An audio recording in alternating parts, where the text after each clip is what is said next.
জীবন আসলে ভীষণ আনপ্রেডিক্টেবল। কখন কার সাথে কি হয়ে যায় বলা মুশকিল। এই মনে হয় বাঁচব না করেও দিব্যি বেঁচে থাকছি যুগের পর যুগ ধরে।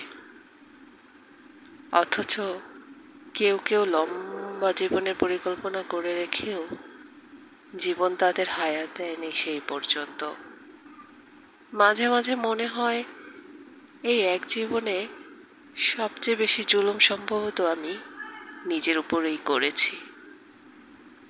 আমি নিজেকে কখনোই ঠিকঠাক ভালোবাসিনি। আসলে বেদনার কোনো ভাষা হয় না। আমি কখনো কাউকে বোঝাতে পারি না আমার কেমন লাগে। পৃথিবীতে কাউকে নিজেকে বোঝাতে না পারার কষ্টটা মানুষকে ভালো থাকতে দেয় না।